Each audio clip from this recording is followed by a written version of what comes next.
Você sabe o que é perder tudo? Perder o amor de sua vida e perder tudo que gosta e ama? Pois é, eu perdi. E perdi da pior forma possível. As coisas que aconteceram comigo e as coisas que eu fiz, eu não desejo para ninguém. E este relato não se trata de vingança. Se trata de justiça. Um tipo de justiça que nesse país seria impossível acontecer se não fosse da forma que foi. Escrevo a vocês este relato com lágrimas nos olhos e, de certa forma, com sangue nas mãos. E devido às complicações impostas sobre o conteúdo do que vou relatar aqui, os nomes serão modificados. E tudo o que passei e fiz é a pura realidade. E isso me atormenta todas as noites. Mas acreditar ou não, é algo pessoal de vocês.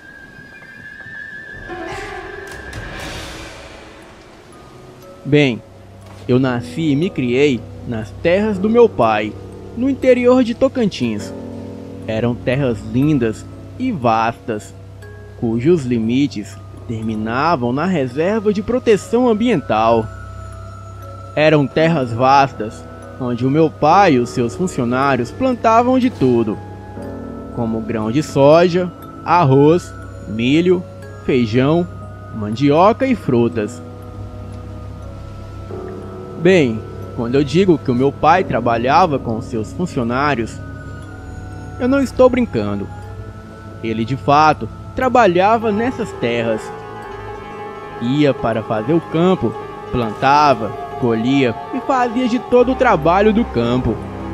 E pelo fato dele ser muito humilde, acabava por ser muito querido e amado por todos que o conheciam e trabalhavam com ele. A sua morte foi uma das coisas mais tristes que aconteceram na região. A multidão em seu velório era digna de uma celebridade de televisão. E no dia da sua morte, os 2 dias que se passaram entre a morte e o velório foram de penumbra, em um clima frio e penoso, onde até o céu se encheu de nuvens carregadas que tapavam o sol, e um vento gélido e frio soprava das regiões montanhosas ao redor da grande casa da fazenda. Após a sua morte, eu, que já beirando os 20 anos, acabei assumindo a liderança da fazenda, para ajudar a minha mãe a tocar os negócios. E graças a Deus, eu havia herdado a mesma simplicidade do meu pai. E isso fazia com que eu me desse bem com todos os funcionários da fazenda. E isso me ajudava muito, pois o meu pai não repassou para mim as suas habilidades como lidar com a terra.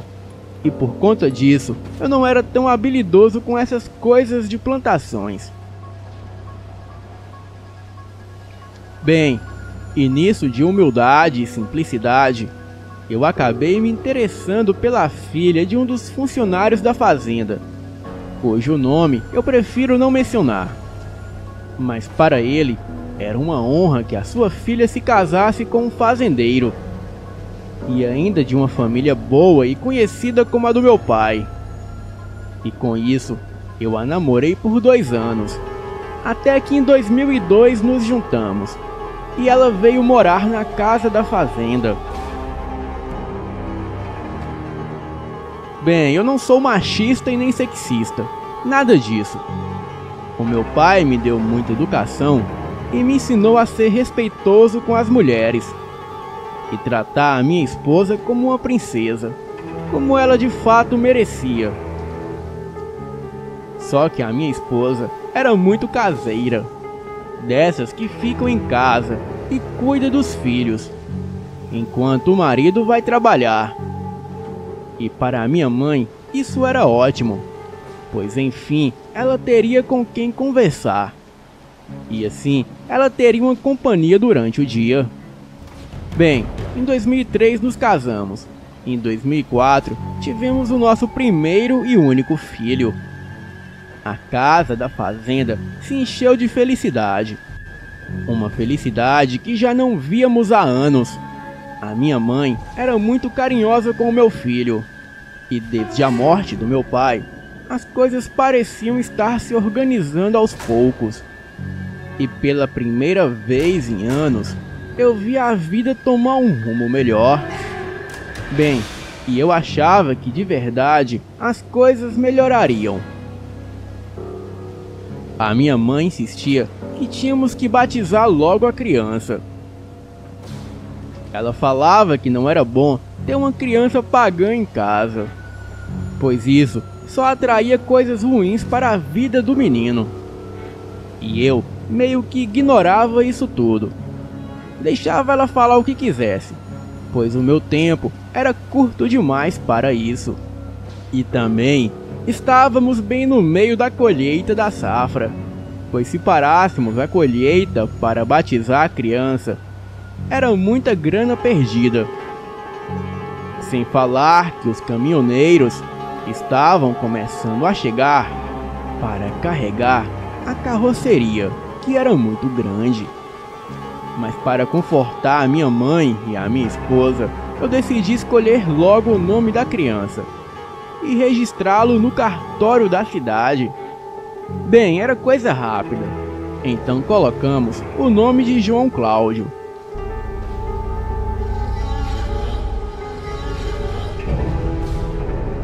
No dia 26 de outubro de 2004, eu me lembro desse dia como se ele repetisse em meus pesadelos. Bem, já passavam das 10 da noite, quando eu ouvi 2 disparos vindo da direção da fazenda. Eu estava no pátio, despachando um dos últimos caminhões que haviam ali. Eu senti que tinha algo de errado. O capataz que havia ficado na fazenda não tinha me ligado, e já havia se passado mais de 10 minutos após os tiros. Algo estava muito errado. E fora isso, uma angústia enorme tomou conta de mim. O fôlego me faltava e parecia que algo havia arrancado um pedaço de mim naquela noite. Bem, eu não suportei ficar ali por muito tempo.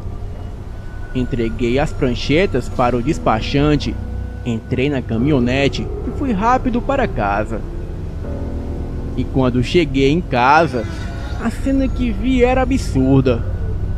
Logo na entrada, a porteira estava arrebentada. E logo vi que as portas estavam abertas e tinha alguém caído na varanda. Acelerei o carro ao máximo que deu, e quando cheguei, vi que o corpo que estava na varanda era do capataz, totalmente desfigurado, e as suas partes espalhadas no alpendre. Entrei na casa gritando por minha esposa, mas não ouvia nada. O silêncio daquela casa já me doía como uma faca que transpassava o meu coração. Subi as escadas e notei que por todas as paredes de casa haviam marcas de arranhões e marcas de sangue na parede, como se tivesse tido uma briga feia ali dentro. No final do corredor, a porta do banheiro estava despedaçada. E no chão, na entrada da casa, havia sapatinhos de criança. Corri com lágrimas descendo pelos olhos. E quando cheguei no banheiro, o que vi me fez entrar em colapso. Acabei desmaiando, pois a cena era forte demais. O corpo da minha mãe e da minha esposa abraçado uma à outra. E os restos do meu filho despedaçados no chão. Bem, tudo o que eu amava estava ali, sem vida, destroçados de maneira brutal e tão violenta que nem parecia ser coisa deste mundo. Virava loucura naquela manhã, e após as investigações, E depois da polícia ver as câmeras de segurança do pátio de caminhões, todos os caminhoneiros dali foram depor ao meu favor e eu fui liberado. Os policiais, depois de analisarem tudo, chegaram à conclusão duvidosa de que se tratava de um ataque de algum animal selvagem enfurecido e acabaram registrando isso nos laudos. E somente depois do 7º dia da morte de toda a minha família foi que eu consegui dormir na casa novamente. Afinal, a casa era do meu pai e era tudo o que ele tinha deixado para mim. E mesmo que eu quisesse, eu não poderia me livrar daquilo. Bem, mas entretanto, eu decidi que não mais moraria ali. Fui na casa somente naquele dia para buscar as minhas coisas, pois os acontecidos acabaram matando a melhor parte de mim. Eu acabei ficando arrogante, bruto e com um humor péssimo. Já se passavam mais de 3 meses desde o acontecido, e os homens da fazenda já tinham desistido da caçada da tal onça enfurecida, ou seja lá que diabos fosse aquilo. E eu estava bebendo em um bar perto do pátio, que ficava perto da fazenda, quando um homem velho que trabalhava como vigia do pátio se aproximou de mim. O homem pediu uma bebida para ele e se sentou ao meu lado, e começou a dizer umas coisas que me fizeram pensar. E eu me lembro como se fosse hoje. Ele disse o seguinte: rapaz, eu tenho 68 anos de idade. Já vi muita coisa em minha vida. Já cacei coisa que esses frangos de tuas terras nunca viram. Mas em toda a minha vida eu nunca ouvi falar de onça dentro de casa. E muito menos onça que derruba porta. Eu me lembro que a minha arrogância falou mais alto, e eu acabei tentando agredir um homem. Só que já estava tão bêbado que as pernas nem conseguiram me manter de pé. Então, do chão, me esforçando para manter a cabeça levantada, eu indaguei: o que você sabe sobre isso? O que você pode saber? Você é só um velho louco que cuida de caminhões. Ele riu, se abaixou e disse para mim que era só um bêbado caído no chão de um bar, mas que nós dois tínhamos algo em comum, que tínhamos perdido as nossas famílias para algo que nem de longe seria deste mundo, e que se eu queria mesmo me vingar, amanhã, quando eu estivesse sóbrio, eu deveria procurá-lo para conversarmos. O senhor saiu e me deixou caído no chão daquele bar imundo. E ali eu dormi, e ali acordei, e nem em casa eu fui. Fui direto para a casa do senhor, que era vigia, para tirar satisfações do que ele tinha dito na noite passada. Cheguei na casa do senhor, que ficava ali perto do bar, e o senhor me aguardava na porta sentado, lustrando um revólver calibre 38. Bem, ainda não sei se era para me proteger ou se para me intimidar, mas era algo realmente meio assustador. Só que eu já tinha perdido tudo e não tinha mais nada pelo que temer. Me aproximei e ele já foi me oferecendo um café. Aceitei, pois estava precisando. E enquanto bebíamos café, eu perguntei a ele sobre o que ele estava se referindo na noite passada. E foi aí que ele me contou a história da vida dele. Ele contou que morava no Ceará com a mulher e filhos nas terras do sogro dele, mas que quando ele e a mulher tiveram o primeiro filho, o sogro dele saiu de casa e desapareceu por dias. Até que numa noite, um monstro apareceu na casa enquanto ele estava no trabalho. devorou seu bebê e deixou a sua esposa gravemente ferida. E que quando ele chegou em casa, a fera ainda estava lá. E ele conseguiu lhe dar um tiro nas costas. E segundo ele, no velório da sua esposa, o pai dela apareceu com um curativo de ferimento nas costas. Então, ele associou as coisas. Ele diz que os dois brigaram no velório mesmo. Só que o pai da falecida tinha força demais e seus esforços foram em vão. Dias depois, quando ele tinha ido procurar o homem, as pessoas só davam notícias de que ele tinha sumido no mundo e que desde então ele viajava cidade após cidade, seguindo os rastros desse ex-sogro dele, e que as últimas vítimas daquele monstro era a minha família.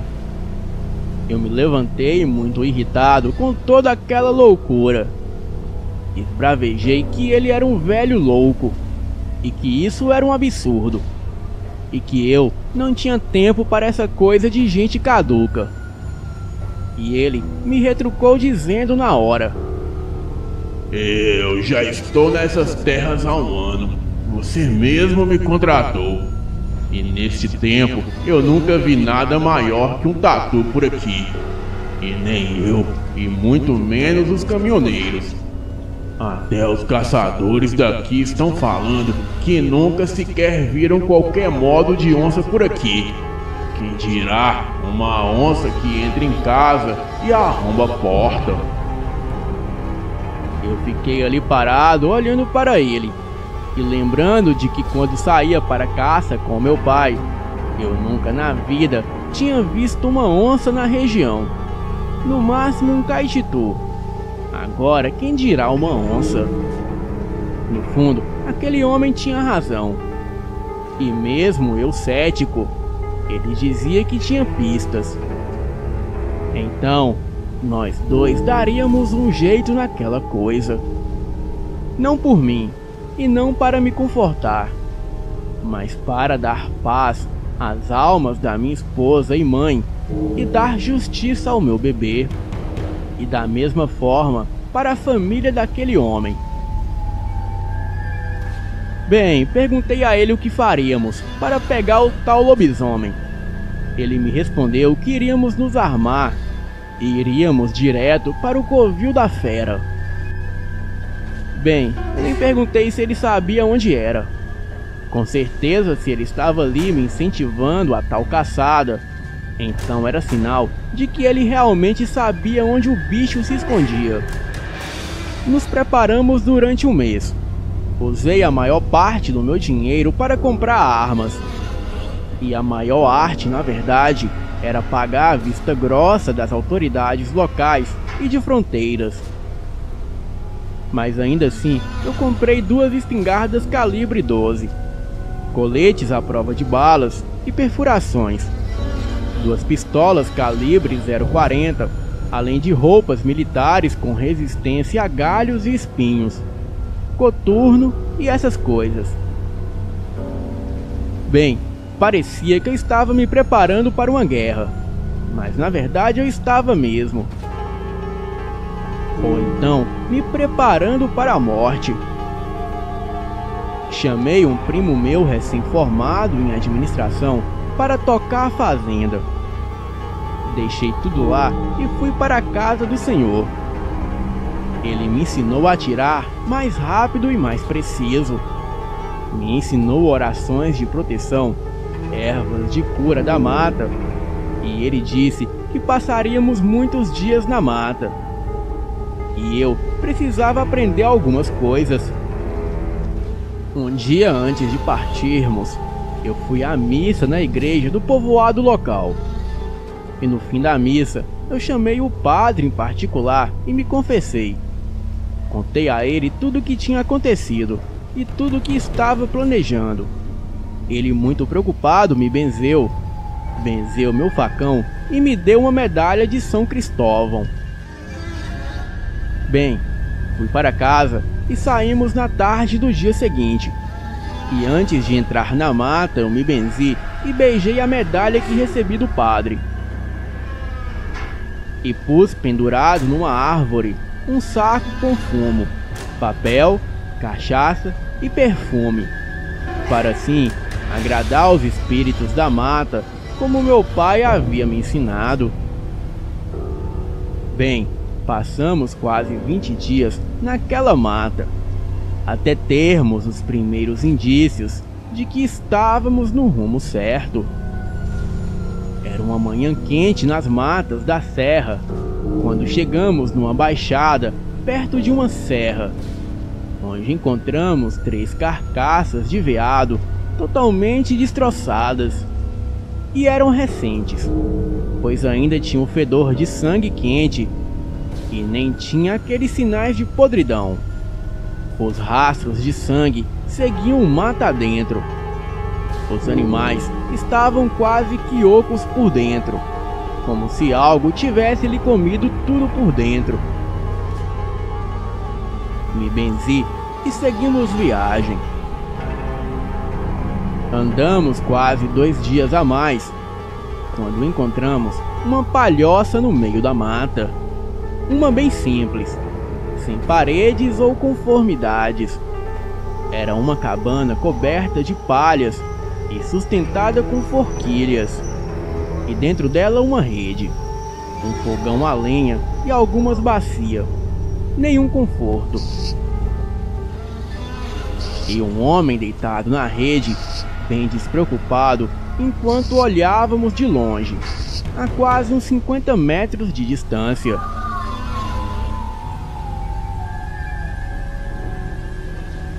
E foi quando eu vi o homem se levantar.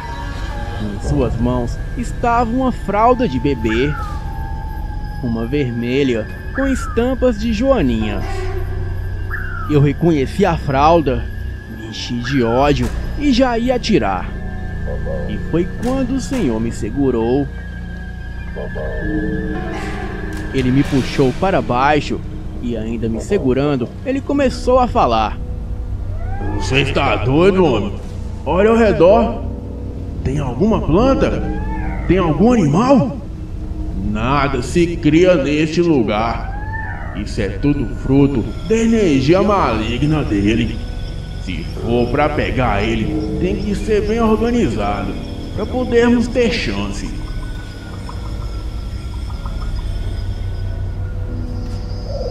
Só que depois, quando levantamos para observar o homem, ele já não estava mais lá. E o sol já estava se pondo. Eram quase 6 da tarde. Quem vive na mata sabe que depois dessa hora para tudo ficar escuro é só questão de tempo. A lua cheia já anunciava que a noite seria clara e quente. Mas o fato do homem ter sumido só nos deixava mais assustados. Então, prosseguimos para dentro da palhoça para procurar documentos ou coisas pessoais, algo que indicasse quem era ele. Quando vi ao longe de dentro da mata, vi andando em minha direção uma figura que me fez tremer. Claramente era o homem, porém totalmente nu e falando palavras incompreensíveis. Ele se retorcia enquanto caminhava em minha direção. Os ossos sobressaltavam os músculos, mudando assim a fisionomia do homem. Então eu comecei a rezar alto. Depois engatilhei a espingarda apontando para ele. Ele vinha andando, enquanto os dentes caíam de sua boca e os pelos cresciam por todo o corpo. E quando eu já ia atirar naquilo, aquela coisa deu um uivo alto, fazendo os meus ouvidos estremecerem.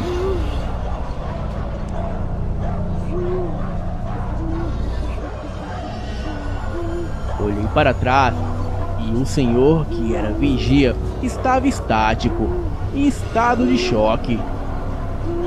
Acho que ele nunca tinha visto aquilo tão nitidamente. Os olhos amarelos me olhavam, enquanto aquilo mastigava os pedaços de couro que havia se desprendido do corpo. O senhor, que era vigia, estava indo na direção da criatura. Eu nem sei como explicar, mas parecia um tipo de transe. Então, eu fiz mira naquilo e dei um tiro.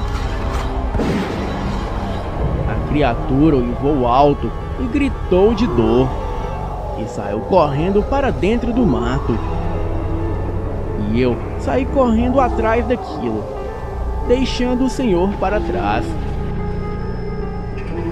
Corri mata dentro no encalço da fera. Aquela coisa deixava um fedor de sangue podre por onde quer que passasse. Chegou uma hora que eu não o via mais, porém só ouvia o seu som. Corri e o persegui por horas, até perceber que não mais estava sentindo o fedor daquele sangue podre. E além de não ver mais as marcas de corrida, aquele troço estava me enganando. Queria fazer eu me perder. E se eu não tivesse me dado conta disso, eu estaria perdido em todos os sentidos. Ouvi sons de tiro e em seguida gritos que vinham do meu lado esquerdo, porém muito distante. O lobisomem tinha nos separados para atacar o velho. Corri no encalço dele, mas quando cheguei já era tarde demais. Ele estava de pé em cima do vigia, arrancando pedaços e retorcendo o corpo do velho senhor. Disparei mais 3 tiros, mas nenhum deles acertou a criatura. E em seguida, para o meu azar, a espingarda travou. Aquilo se levantou e ficou de pé. Os olhos, que mais cedo eram amarelos, agora estavam vermelhos. E aquela coisa parecia ódio puro. As orelhas em pé se movimentavam como as de um cão. A criatura vinha na minha direção e eu já estava me preparando para fugir dali. E então desistir da vingança. E foi aí que aquilo falou. Eu juro pela alma do meu filho, esposa, mãe e pai, que aquela coisa falou comigo. Aquilo dizia com uma voz rouca e muito grossa: Você veio até aqui para morrer. Se queria tanto, era só esperar em sua casa. Pois eu queria mesmo encontrar o pai do bebê. O meu plano era encontrar a família toda. Mas você, seu infeliz, acabou se safando. Mas está aqui. Então eu vou terminar hoje o que comecei. Eu me enchi de ódio e comecei a correr para cima daquela coisa, com a pistola em mãos, atirando contra ele. A criatura saltava e corria como um cachorro, desses bem esperto. E quando menos percebi, ele investiu contra mim com toda a força, e jogando longe. O pior é que a arma caiu longe de mim. E para piorar as coisas, o meu facão, que não estava na bainha, acabou cortando a minha perna, me fazendo sangrar e me deixando desfalcado de uma das pernas. Ao ver o meu sangue escorrer, o lobisomem veio correndo na minha direção. E eu já tinha praticamente aceitado a morte, quando vi pendurado nos punhos da rede no fundo da casa a manta do meu filho, a mesma que eu tinha visto mais cedo. No ato de fúria, eu me levantei e acabei surpreendendo o lobisomem com uma facada bem no meio dos peitos dele. Ele, em contrapartida, me agarrou com as suas garras, enfiando elas bem fundo em meus ombros. Mas já era tarde, ele estava morrendo. E também não conseguia me ferir mais que isso. Senti o seu bafo quente próximo do meu rosto, enquanto nós dois caíamos no chão. E na minha frente, os ossos voltando ao normal, os dentes caindo no chão, e ele convulsionando enquanto voltava à forma humana.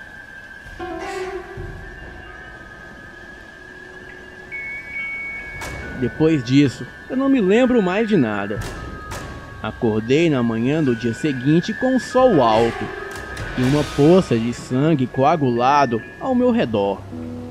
Me levantei, apanhei as minhas coisas, usei umas ervas para me curar e voltei para casa. O caminho de volta levou mais de 30 dias, pois eu estava muito debilitado e ainda tive que trazer muito equipamento como água e todas essas outras coisas. Apareci na cidade numa noite qualquer e fui levado para um hospital onde fui tratado. Para a polícia, eu disse que fui atacado por uma onça e dei as localizações erradas, é claro.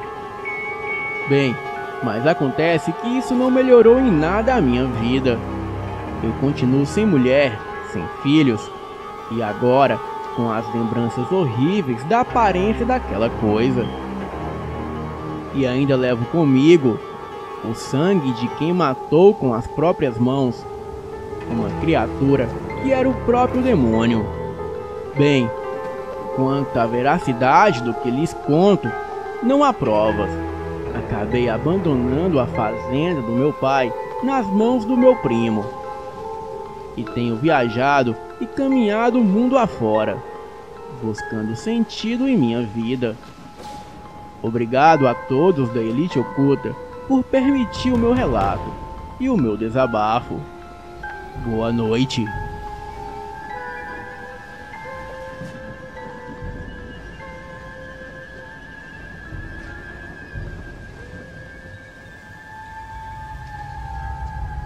Olá, o meu nome é Juan. Tenho 19 anos. Eu moro em Recife, em Pernambuco. O relato que venho lhes contar aconteceu comigo e com os meus amigos recentemente no carnaval. Bem, para começar, eu sempre gostei de viajar para pular carnaval e sempre ia para as várias cidades para festejar. Neste carnaval, eu resolvi ir para Olinda, que é a cidade vizinha da minha. Fiquei hospedado no Sítio das Oliveiras. Era uma casa muito grande, porém muito afastada da cidade. Era tanto afastado que alugamos um jipe e um quadriciclo. Essa casa se localizava na zona rural de Olinda e ficava em uma rua que em suas extremidades tinha uma mata fechada. Enfim, ficamos bebendo e comendo churrasco por toda a manhã. E lá para as 2:30 da tarde, ouvimos batuques e o som melodioso das cornetas passando na rua. Nos arrumamos e fomos acompanhar este bloco. E no meio dessa folia toda, eu conheci uma garota chamada Júlia. Ela era muito linda. Tinha olhos azuis, cabelos pretos e longos, sem contar o belo corpo que a mesma possuía. Fui puxando o assunto com ela. Bem, foi meio difícil falar neste barulho todo. Então, fomos para um lugar mais reservado. Perguntei o seu nome e ela me disse que se chamava Maria Júlia. E em seguida, ela deu uma risadinha e me deu um selinho. Me passou o número do seu WhatsApp e foi embora. Mais tarde, por volta de 7 da noite, eu chamei ela no Zap para marcarmos de sair aquela noite. Ela aceitou e falou para eu encontrá-la no mesmo local onde a gente se conheceu. Me arrumei às pressas e logo fui. Cheguei no local e a Júlia já estava me esperando. Fomos a um bar e começamos a conversar. A partir daí, eu fui conhecendo melhor a Júlia. Mas em um instante da conversa, ela falou que tinha namorado. Nesta hora, eu fiquei meio sem graça. E ela me disse que esse relacionamento dela era muito abusivo. E tinha vezes que este namorado batia nela. Perguntei por que ela não terminava o namoro com ele e achasse outra pessoa. Ela disse que não podia fazer isso, pois se ela fizesse, ele poderia matá-la. Neste momento, eu já estava tomado pela fúria, pois de uma coisa que eu não gosto é desse tipo de gente que se aproveita de mulheres e as fazem de escravas. Falei para a Júlia que iria resolver isso com ele. Porém, eu não contava que o namorado dela estava bem atrás de mim. Ele me pegou pela camisa e me jogou contra a parede. Aquele cara era muito alto. Tinha uma cara de mal e uma barba rala. Ele me disse para mim ficar longe da Júlia, pois caso contrário, ele iria me matar. Nesta hora, eu cuspi na cara dele e falei que ele era um covarde, um lixo. Ele me deu um soco na boca e me disse com uma voz rouca para tomar cuidado quando eu estivesse andando sozinho na rua, pois quando eu menos esperasse, ele estaria atrás de mim, pronto para me matar. Em seguida, ele me largou e foi embora, e levou a Júlia com ele. Voltei para casa e fui tomar um banho para dormir. Mas antes, fui mandando um monte de mensagem para a Júlia, para saber se estava tudo certo com ela e se ela estava bem. E ao passo que fui mandando mensagens, logo percebi que ela havia me bloqueado no WhatsApp. Bem, deixei pra lá. E quando fui dormir, era mais ou menos 1h20 da manhã. E foi aí que escutei o barulho de alguém gritando fora de casa, lá perto da mata. Logo fui ver se os meus amigos também estavam ouvindo esses gritos, mas ninguém estava acordado. Abri o portão e fui para fora da casa para ver o que estava acontecendo. E daí eu vi duas pessoas. Uma dessas pessoas era muito alto. E essa sombra alta estava segurando a outra pessoa que era baixa. Bem, eu não sabia quem era, mas mesmo assim quis ajudar. Saí de casa e o segui. Até a hora que parei, escutei a voz da Júlia. E logo percebi que se tratava dela e do namorado abusivo. Fiquei com medo de intervir, por conta que eu não sabia o que o namorado dela era capaz de fazer comigo ali naquela hora.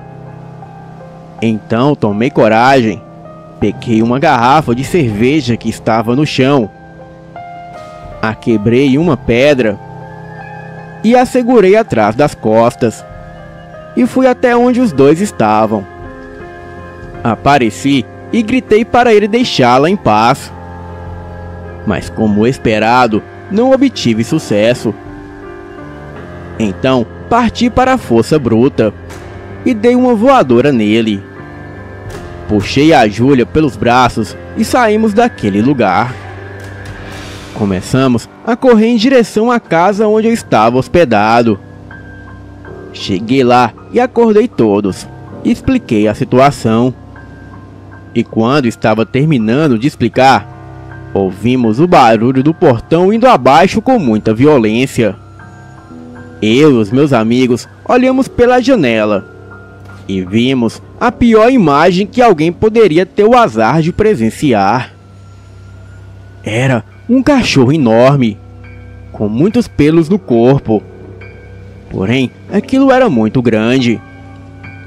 Os seus olhos, mesmo estando muito longe de onde nós estávamos, brilhavam muito. aquela coisa começou a farejar o ar.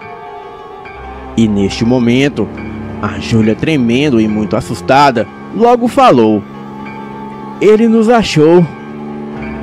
Eu olhei para ela sem entender nada e perguntei: "Quem nos achou?" E ela respondeu: "Aquela criatura que vocês estão vendo é o meu namorado." Todos nós ficamos sem entender nada. Porém, eu sabia muito bem do que ela estava falando. Mas naquele momento, não iria parar para explicar sobre a vida da moça. Trancamos a porta de entrada e colocamos o sofá atrás da porta para aquela criatura não entrar. Quando olhei pelas frestas da janela, percebi que a criatura estava olhando fixamente para onde estávamos. E então veio caminhando feito uma pessoa em nossa direção. E enquanto essa criatura vinha chegando mais perto, aquilo ia se desmanchando. Os seus pelos e pele caíam no chão, até que ele virou humano novamente. E pude ver que realmente se tratava do namorado da Júlia. Ele se aproximou da janela de madeira e falou: "Quero apenas a Júlia. Se me entregarem ela, juro que não irei matá-los." E então soltou uma gargalhada sinistra. Todos nós ficamos em pânico e não dissemos uma palavra. Mas logo depois, aquele homem começou a se transformar novamente naquela criatura. Da sua mão começou a surgir garras e pelos. Ele foi tomando distância e em seguida veio correndo e se chocou contra a janela de madeira. A janela logo veio abaixo. E todos que estavam ali correram para os fundos da casa. E em seguida corremos para um galpão que ficava no quintal. Naquele galpão ficava guardados materiais de construção. E ali naquele galpão, como arma, havia um cortador de grama, uma serra elétrica, uma machadinha e uma foice. Nos escondemos lá e pegamos algum desses materiais para usarmos como defesa. Da janelinha do galpão, eu olhei para o quintal para ver se a criatura ainda estava lá. E pude ver os olhos vermelhos da criatura brilhando no escuro da casa, olhando diretamente para a gente. Em seguida, todos nós vimos pela janelinha uma enorme cauda subindo em cima do teto do galpão. Aquela coisa tentava entrar por cima. Porém, sem obter sucesso, aquilo logo desceu. E não demorou muito e a coisa começou a forçar a porta do galpão para entrar. Pouco tempo depois, a porta veio ao chão. A nossa única opção foi de ir para cima da criatura. E naquele momento eram nós 4 contra aquela criatura sombria. Com a foice, eu feri aquela coisa no peito, enquanto os meus amigos acertavam machadadas na criatura. Mas apesar de lhe acertarmos vários golpes, aquela coisa parecia não recuar. Até que em um certo momento, aquela criatura nos acuou no fundo do galpão. Achei que aquele seria o nosso fim. Porém, a Júlia veio correndo e se pôs à frente de nós. Aquela coisa deu um urro em nossa direção, olhou diretamente para os olhos da Júlia e em seguida foi embora. Assim que recuperamos as nossas forças, pegamos o telefone e ligamos para a polícia. E explicamos que um homem havia invadido a nossa casa. Contamos também que o invasor era o namorado da Júlia. Naquela mesma noite, a polícia foi até a casa dele. Porém, não encontrou ninguém por lá, exceto pegadas enormes de animal e marcas de sangue pelo local. Convidei a Júlia para morar comigo em Recife e ela concordou. Então rapidamente fomos até a sua casa para ela pegar roupas e outros utensílios. E por sorte não vimos mais aquela criatura naquela noite. Eu e Júlia fomos para Recife e até hoje vivemos em paz. E nunca mais cruzei com aquela fera novamente. Mas sinto que aquilo ainda está à nossa procura. Boa noite.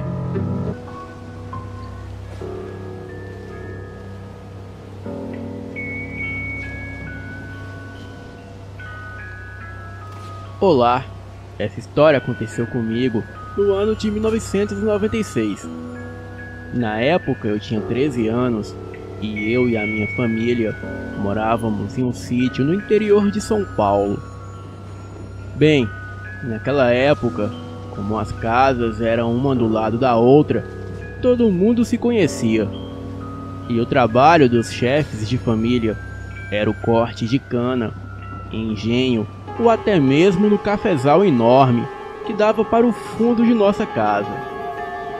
E ficava atrás dos tanques, onde a minha mãe lavava as nossas roupas. E havia também um banheiro que ficava fora da casa, onde todos tomavam seu banho.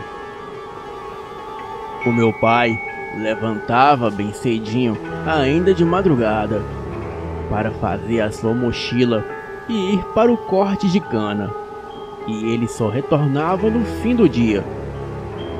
Bem, eu quando criança brincava muito com os meus amigos, e de tudo um pouco, mas à noite o que a gente mais brincava era de esconde-esconde. Mas na verdade, o legal dessa brincadeira era sentir medo, pois escondíamos na mata e em um casarão abandonado. Juntávamos todas as crianças e brincávamos até por volta de 11 da noite. Como na cidade não havia crime naquele tempo, era tranquilo para nós brincarmos à noite. Porém, a minha mãe, como sempre, me dizia alertando: "Vá brincar, mas fique aqui na minha vista e não vá para o cafezal. É para brincar somente aqui na rua, entendeu?" Bem, certo dia, em uma sexta-feira, eu não estava querendo brincar com os meus amigos, por um motivo desconhecido, e eu só queria ficar deitado na minha cama. Eu estava, sei lá, com algum pressentimento ruim, e algo me dizia que não era para brincar naquele dia. Mas um dos meus amigos foi até o meu quarto e me disse que todos estavam lá fora, me esperando para brincar, e que ninguém iria se eu não fosse. Bem, acabei indo para não chatear os meus amigos, e naquele início de noite, a lua estava bem cheia. Era uma noite linda e ventava muito, e logo a minha mãe disse: "Felipe, é lua cheia, não vai brincar hoje." Eu disse a ela que eu não queria, mas os meus amigos insistiram para que eu fosse e eu não queria magoá-los. Então, a minha mãe voltou a falar: "Tudo bem, mas não brinque no cafezal, brinque aqui na rua." E eu, sem entender o motivo, disse a ela que tudo bem, e que só ficaria aqui na rua mesmo. E quando eu cheguei na rua, foi uma festa só.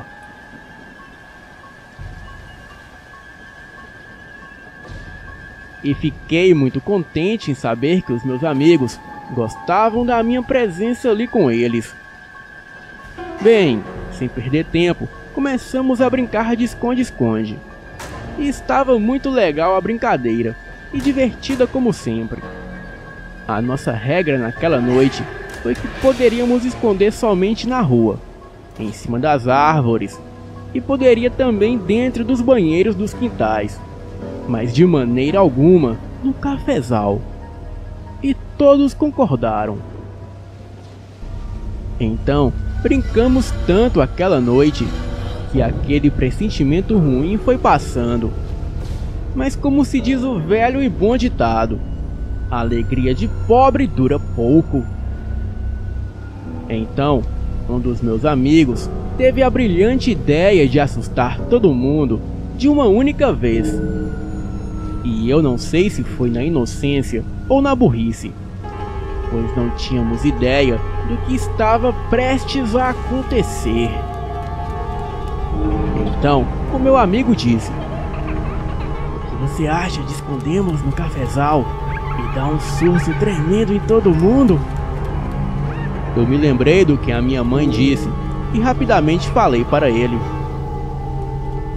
"Não, você esqueceu que hoje é lua cheia e que é perigoso, ainda mais no cafezal." Ele retrucou dizendo que não iríamos sozinhos, pois o João e o Paulinho iriam com a gente e já estava tudo combinado. Eu novamente disse a ele que não, que era perigoso. Então ele começou a me zoar, me chamando de medroso, e disse também que se eu não fosse, ele iria contar para todo mundo que eu era um cagão. Bem, a pressão foi tanta na minha cabeça que eu resolvi fazer isso para mostrar que eu era corajoso. E este foi o meu maior erro. Bem, começou novamente a brincadeira. E quando todo mundo foi se esconder nos locais combinados, nós 4 fomos para o cafezal. E o meu amigo não parava de repetir: "Vocês vão ver a cena quando a gente surgir e pular na frente deles. Eles vão ter o maior susto de suas vidas." No entanto, aquele pressentimento começou a voltar de novo, junto com um medo terrível. Então descemos cerca de 1 quilômetro café adentro, para ficar bem escondidos de todo mundo.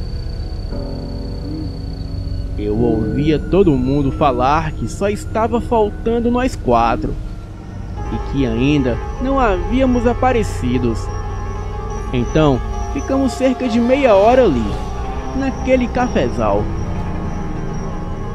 E eu, preocupado, disse para os meus amigos: "Chega, eu vou voltar, não quero mais brincar.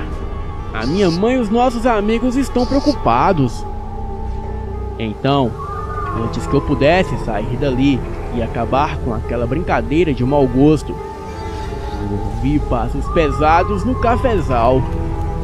E rapidamente eu falei para todo mundo ficar quieto, pois estava ouvindo passos. A gente, com muito medo, ficamos cochichando, até que um dos meus amigos disse: "Devem ser os nossos outros amigos, tentando nos assustar." Mas logo, tudo começou a ficar muito estranho, pois depois dos passos, começamos a ouvir uma respiração parecida com a de um porco, e um rosnado, junto com um cheiro insuportável de carniça. Ficamos paralisados, tentando entender o que os nossos ouvidos estavam escutando. E ia piorando cada vez mais. E foi quando olhamos e vimos que algo ia passando pelo cafezal e ia se mexendo e chacoalhando por inteiro. Um dos meus amigos, num momento de desespero, gritou: "Parem de nos assustar! Já sabemos que são vocês!" Foi a pior coisa que ele poderia ter feito, pois aquilo, sei lá o que, parou e de repente veio correndo e balançando o cafezal por inteiro.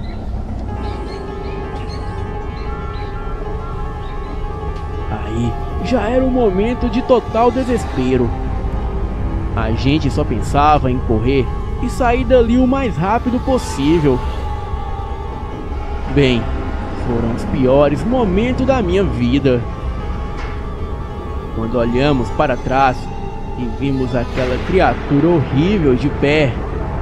Deu para ver que a coisa era maior que o cafezal. Vimos os seus olhos vermelhos, braços longos, com uma cabeça de cachorro, dentes enormes. E quando a coisa percebeu o nosso desespero, ficou sobre as 4 patas. Aquilo era uma criatura enorme, com o dobro de um cachorro comum.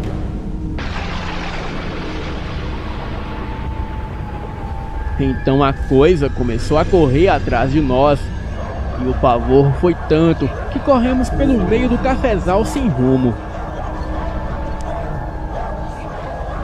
Os pés de café iam batendo em nossos rostos e nos braços, cortando a nossa pele.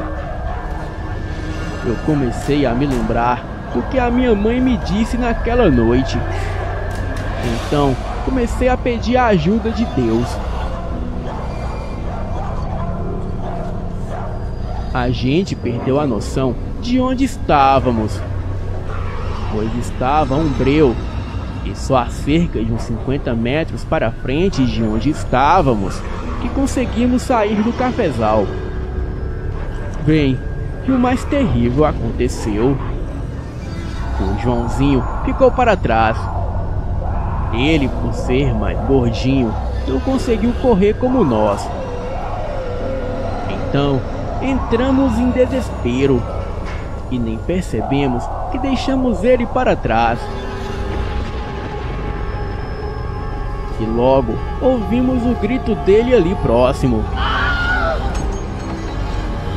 Então, entramos a uns 10 metros adentro do cafezal novamente para guiar ele para a saída dali. Pois, como eu disse, estava muito escuro lá dentro do cafezal. Porém, lá fora estava claro, devido à luz da lua cheia. Ainda avistamos ele correndo em nossa direção e ficamos felizes por ele estar bem.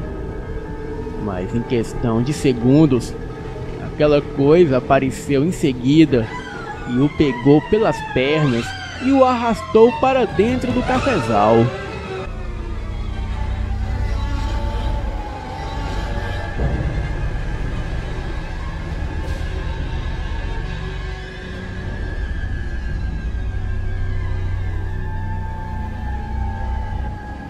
Corremos dali e começamos a gritar. E por um milagre, apareceu um senhor com uma espingarda. Ele morava em uma casinha isolada ali em torno do cafezal. Bem, já fazia cerca de meia hora que ele estava escutando os nossos gritos. Até então, ele achou que fosse brincadeira. Mas quando se deu conta que os gritos eram de desespero, o mesmo decidiu agir.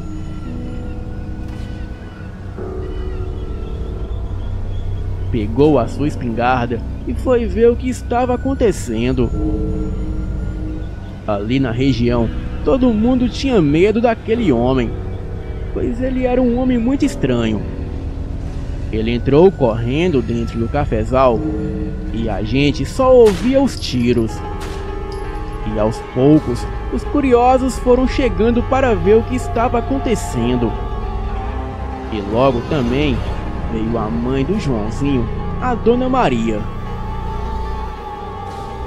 Ela apareceu gritando onde estava o filho dela.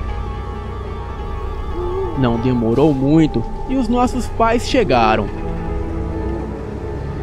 Os vizinhos se reuniram e pegaram tudo o que acharam em suas casas, como lanternas, facas, facão, foice, machado, espingarda e até mesmo espada katana que um dos vizinhos tinha. Assim, todos entraram no cafezal e nós três, apavorados em pânico, dissemos que foi uma criatura horrível que pegou o Joãozinho e o arrastou para dentro do cafezal. E também dissemos que aquele homem estranho foi atrás dele para salvá-lo. Bem, era isso que pensávamos. Não sei dizer quanto tempo demorou, mas aquele senhor saiu do meio do cafezal com o Joãozinho em seus braços e cheio de sangue. A gente não sabia se o sangue era do Joãozinho, da criatura ou do senhor. E quando a mãe do Joãozinho o viu nos braços daquele homem estranho, ela entrou em desespero. Ela gritava, perguntando o que ele havia feito com o filho dela. E quando todo mundo ia partir para cima dele, entramos no meio da conversa e contamos tudo como realmente aconteceu. O senhor, sem falar nada, entregou o meu amigo nos braços da mãe e foi embora. Rapidamente chegou um carro de um dos encarregados que morava em uma casa grande, separada das nossas, e levou o Joãozinho para o hospital.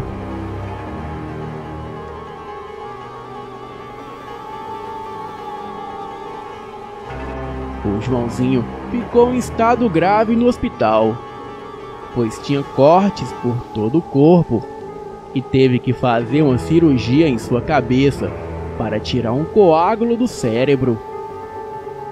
O meu amigo quase morreu devido à nossa desobediência. E eu nunca pensei que uma brincadeira inocente poderia causar tamanha tragédia. Bem, foram 3 meses no hospital passando por cirurgia. Ele estava em coma induzido e lutava pela vida. Os meus amigos já não eram os mesmos, e só iam para a escola e não saíam mais para brincar. Já os outros amigos só olhavam de lado para a gente e não queriam nem saber de conversa. Bem, e foi aí até que um deles disse: o Joãozinho tá no hospital por culpa de vocês. Afinal, ele estava certo, pois foi a nossa culpa. A sensação de culpa é um arrependimento terrível, pois tomava conta de mim todos os dias. E quando eu olhava para a mãe dele e para os meus amigos, eu me lembrava daquilo que aconteceu com a gente. Até que um dia tivemos a notícia que o Joãozinho havia saído do coma e já estava se recuperando. Bem, eu agradeci tanto a Deus por não ter deixado que o meu amigo morresse. Me lembro até hoje ele chegando de ambulância com a cabeça enfaixada e na cadeira de rodas. E ele só me deu um oi com a mão e entrou em casa. Resolvemos fazer uma festa de boas-vindas para ele, ali mesmo na rua. Bem, só que de dia, pois estávamos com medo daquilo voltar. Pedimos perdão para ele e dissemos que estávamos arrependidos. E com um gesto muito simples, ele disse com a fala um pouco enrolada que nos perdoou. Perguntamos para ele o que poderíamos fazer por ele. E ele me disse para nós agradecer àquele homem que o salvou aquele dia, e que se não fosse por aquele homem, com certeza ele estaria morto. Bem, com um pouco de medo, fomos até a casa do homem e pedimos se ele poderia ir com a gente até o Joãozinho, pois ele precisava agradecê-lo. Então, o homem acenou com a cabeça dizendo que sim. Bem, foi muito emocionante ver aquela cena. O Joãozinho dizendo ao homem, que mais tarde descobri que aquele senhor se chamava Juarez, que quando tudo parecia perdido, veio um anjo e o salvou. E continuou dizendo: o Senhor sempre terá a minha gratidão e o meu respeito.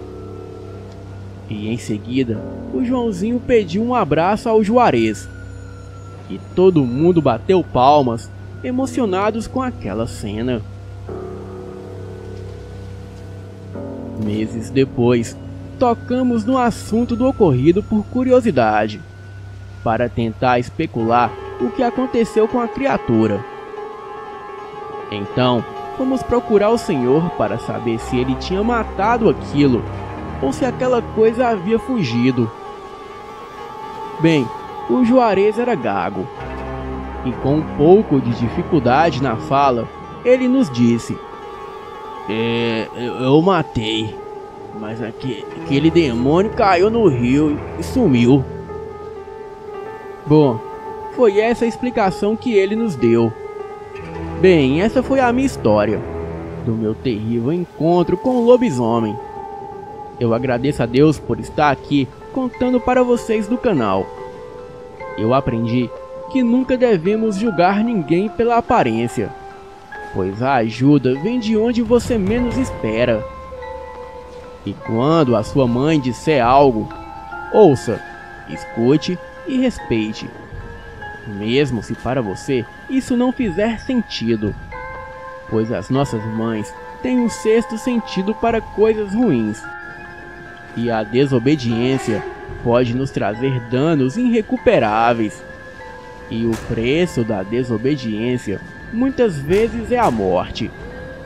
Agradeço de coração por contar a minha história. Boa noite.